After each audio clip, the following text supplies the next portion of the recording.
Hey, how's it going guys? Welcome back for another TOS video. Right, so we're back here with Hades Nightmare difficulty. Right, so let's take a look at the achievement. We have Mono Fire, Mono Earth, Mono Dark. Right, so it's pretty much all mono, so you can see I'm going for Mono Dark and Elf as one achievement, as one battle. Right, and then we'll fulfill the Mono Fire on its own. Right, so first and foremost, we're gonna run a Lucy team. Right, long time no see Lucy. So Dark Elf, check, 2 achievement. So Lucy, I would say it's kind of falling off in terms of damage output, right? So, but in terms of stage difficulty, right, for this Hades stage, I think it's quite manageable for Lucy's damage output. Right, so let's take a look at the first stage here. We have one mob that's reducing your HP all the way to 1, which is no problem because you're running an elf team, right? Simple, best recovery ever. Right, after that, we have the side mobs which having 5 or more combos, in which I've just taken it down. Okay, so moving on. So if you guys, just to give you guys a refresh if you forgot Lucy's gameplay, pretty much a hard Rune Babylon playstyle, right? And when your HP is full, you have a Tumbler effect damage reduction, right, which actually covers up for Lucy team's low HP. Okay, so next up we have Charon together with Hongyue. Right, Hongyue giving you 3 turns of time down debuff, and Charon giving you 50% damage, 50% HP reduction. Okay, so let's take a look at the team members here. Right, we have Lucy, we have PR, VR, Tati. Right, we have Morris, we have this joint operation card which I like to call it the Fat Saruman because it looks exactly like that. And then we have Saruman himself, and of course the ally Lucy. Right, so you can see at this stage we have 3 rounds of debuff, right? So I tried to prolong the battle as long as possible, right? Just to wear out the debuff before I reach this particular stage. We have Beowulf here, right? So Beowulf hits pretty hard, right? And it's gonna be pretty much the grindiest battle in this video, right? So bear with me, right? It's pretty much a very draggy grind. Right, so at this point of time, let me explain the team members. Right, so Tati, it's not really a must for you to bring. Right, you can bring let's say what other Dark Elves we have? We have Komatsu Hime. We have ultimate stage card that is a Dark Elf. Right, you can bring that one. That one gives you CD8, gives you Dark Elf attack 1.5, and it restores CD. Right, for those cards that are not ready, something like that. Right, I haven't been using her a lot because I have Tati, so I prefer using Tati, right? Because the time tunnel helps in some way in this particular battle. Right, so for Morris, right, I constantly like to bring Morris in a Lucy team, right? Not because I really need that extra few hard runes to burst, right? Because Morris has amelioration as well, right? Attack amelioration as well as recovery amelioration, right? So in terms of damage output, you can actually use Morris attack amelioration to further boost your damage. Right, so in this case, on top of that, we have the joint operation card, which is the Fat Saruman. Right, you have to dissolve hard runes every turn to maintain that that damage multiplier, his active skill. Right, so in any case that I run out of hard runes, I can use Morris to convert. Right, so anyway, let's go back to the battle here. We have 2 pawns converting rows and columns of fire and dark, right? Fire converts fire, dark converts dark. Right, it's enough said. So anyway, you can see that I've already activated Fat Saruman. Let's just call him that, okay? And you can see that the damage is pretty much increased. Right, it's a 1.5 damage buff, not that much, but is reasonable, right? It actually buffs up the entire team by a lot. Okay, so next we have Lu Bu again, which is one of the more troublesome battle in the Nightmare difficulty. Right, this guy, the lower the HP, the higher the attack. Right, so you can see I actually kind of chip off his HP by a bit. Right, like try not to burst him at the first part. Right, so try to chip off a bit of his HP, and then I activated Saruman for his ×2 attack. And then with that, you can see No buff, almost half HP gone. So with ×2 attack buff is more than enough to take down. Yeah, more than enough to take down Lu Bu's remaining HP. Alright, so moving on, we have a random raid of Elizabeth, Jackie, or Todd. Right, Todd's gonna give you Mass runes, Elizabeth Frozen runes, and Jackie is gonna give you Burning Spots. Right, so I would say Frozen rune is gonna be easy on Lucy, right? A bit easy on Lucy because you can actually shift the Frozen runes around, right? And then Burning Spot is just gonna be there to, you know, irritate you. So anyway, we have that one more turn of Saruman Burst, which is gonna be easy to take down Elizabeth there. So next up, we have Power Release Material, Helmet of the Underworld, if I remember correctly. Right, so full mark board. So of course, this is the classic way of removing all of the mark runes, right? Which is what I'm gonna do here. Activate Compulsion to clear off the entire board. Right, so you can see it's not really a very good compulsion. As you can see, I've missed out a lot of slashes, right, and then I barely even hit 20k for my score.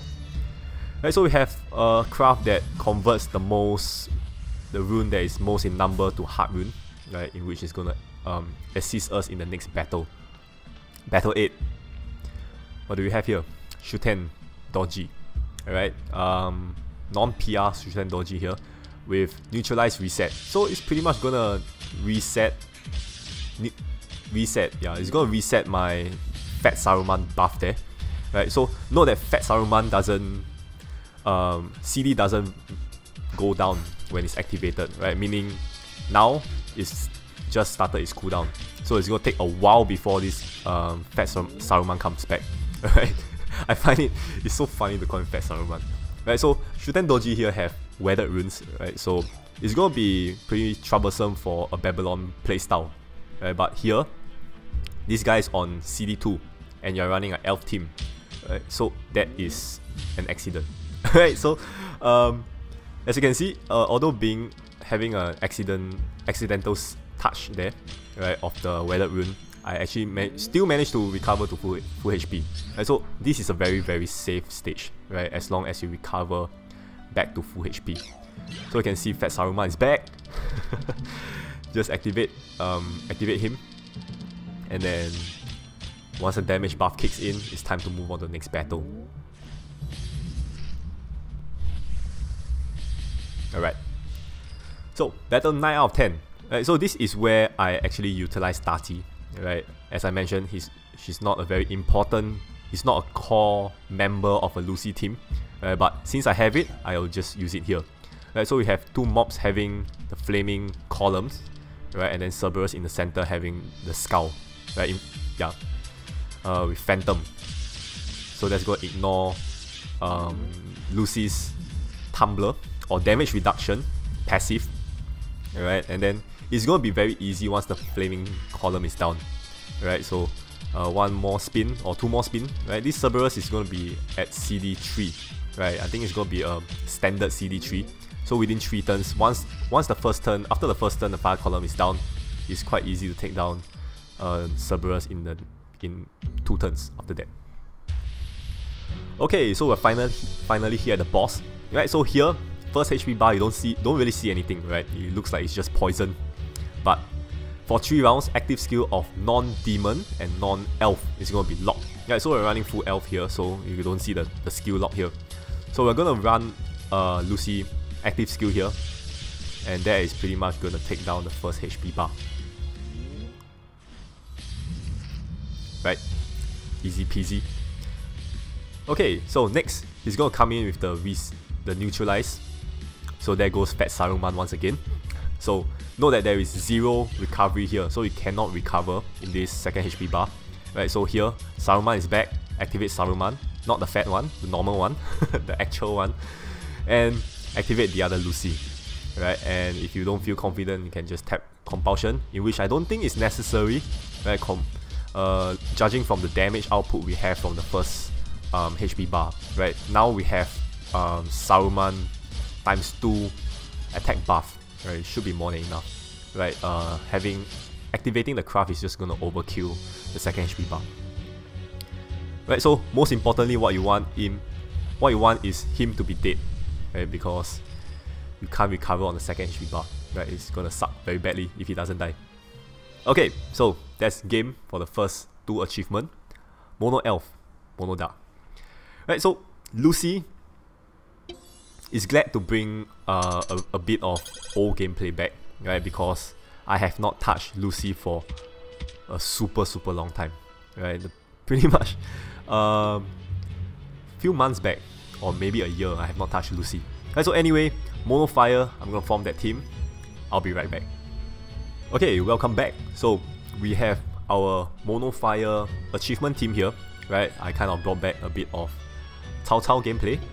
Right, so Cao Cao is this like situational kind of leader, right? He's not really like those OP meta team, right, that you see that is viable anytime, anywhere, right? So at this point of time, we have the non-demon, non-elf lock at the boss stage, right? So the best is gonna bring in a team that doesn't face this active skill lock or card lock, right? Which is a mono fire demon team, Cao Cao here, right? So first battle is gonna be a bit of a storing stage here.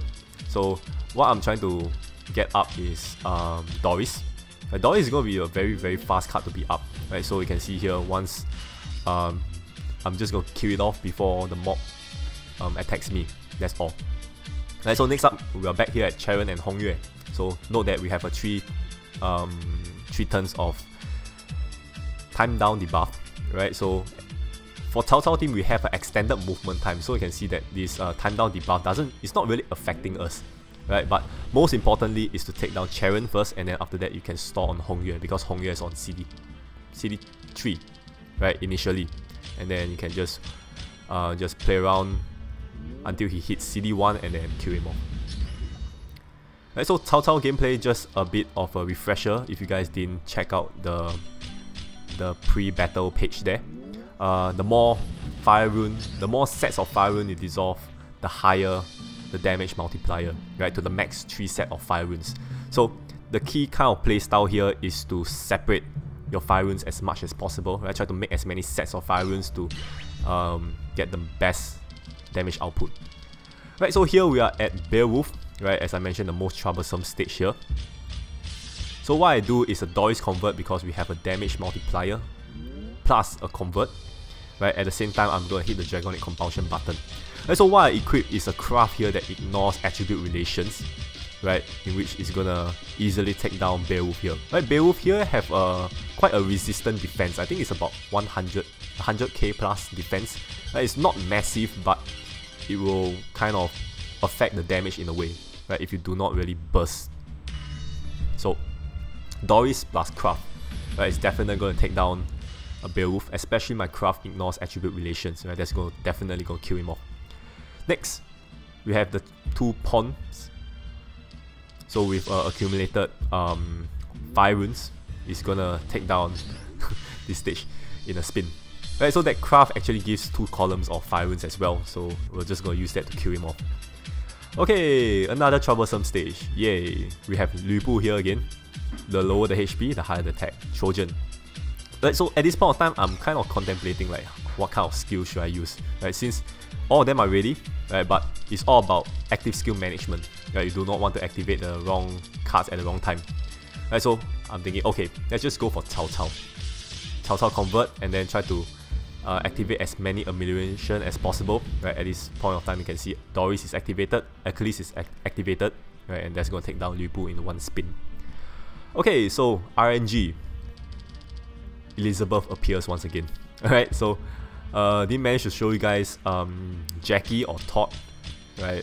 Out of the 3 random spawn, I have Elizabeth, which is not really a good thing in this case, because we're running the mono fire achievement and we have attribute disadvantage here. Right, so nonetheless, within 2 turns, 3 turns at max, you should be able to take down Elizabeth here. Right, so moving on, 7 out of 10 PR material, right? Yeah. So this team here, the only drawback is there is no cards for you to settle your board, right? Unless you use Dragonic Compulsion. Right, so I'm thinking, okay, since we have extended movement time, right, for Cao Cao, so we just kind of clear the mark runes at our own pace, right? Since we have 3 turns. So the main point here is to constantly dissolve the non-hard one first, right? Because the hard rune is gonna auto lock every turn. Right? So the key runes that you want to clear off is the attribute one, and then after that you can settle the hard one at the last part. Okay, so you can see here, I kind of think maybe we do not have enough burst, right? Looking at the amount of damage we dealt at the front part, the second spin. Right, so I activated Doran's once again together with a convert plus a buff that's going to take down that power release material. Right, so moving on to battle 8, we have Shuten Doji. Right, so neutralize reset, that's not going to affect us because we have nothing activated here. So here, as I mentioned, 2 CD. This guy's on CD2, so it's a very comfortable stage as long as you can take his hit. I don't think this stage is going to be a threat to anybody. Right, so you can see here I actually did a bit of stacking, right, to kind of buff my combo a bit. Okay, and that's gonna take down Shuten, and moving on to the next battle. Right, so here we are at the Flaming Column stage again. Right, so here I kind of did something stupid in which I think that I could have just done that from the start. Right, so you can see here I'm doing a normal spin, and then you can see that's not quite gonna take down the side mobs. Yeah, almost, but I didn't. So I'm just gonna have one more turn of Flaming Columns, right? That's not good because that's gonna affect my spin. So you can see here, Cerberus is at half HP, and I do not have a lot of fire runes to play around with. Right, so in the end, I activated Cao Cao. Okay, so if I activated Cao Cao right from the start, right, I probably could have taken down this stage in one spin. Right, so something to reflect. Okay, so we're back here at Hades. So no active skill lock, no card lock because we are running Demon, right? So it only locks non-elf, non-demon. So at this point of time I activated Achilles combination because upon combination you have a attack buff, right? So you want to use the attack buff on the first HP bar, and not any active skill no active skill required here, right, other than Doris. Right, I mean active skills like Achilles or Shuten Doji, right, damage buff. We're just going to use the buff, attack buff from the Achilles combination. Right, so next HP bar, then we use the buff. So here we use Cao Cao as a convert. We use Achilles, convert Hades to Earth, and then Shuten Doji's Fire Demon times 3.5. Massive buff there. Right, so we have, it's pretty much a GG here. Right, so 4 sets of Fire Rune. Right, 3 sets is the best. 3 set is really at maximum multiplier, right? 4 set activates a hidden passive tumbler, right, in which we don't really need, to be honest. And you can see, no compulsion needed. And we are done for this Nightmare stage. Right, so it's a easy peasy going week for me, right? Because Hades has been out. I think this is like the 3rd or 4th time Hades has been is returning. Right, I've already maxed out Hades, power release it, done. Everything's done. Right, so if I were to max this Hades and power release it, it's gonna be my 3rd Hades. So not worth it. Right, so those of you guys who have not farmed Hades, right, go ahead and farm. Right, hopefully you guys get your card and then get your Harpy, most importantly. Right, so leave a like if you enjoyed this video. I'll see you guys in the next one. Bye bye.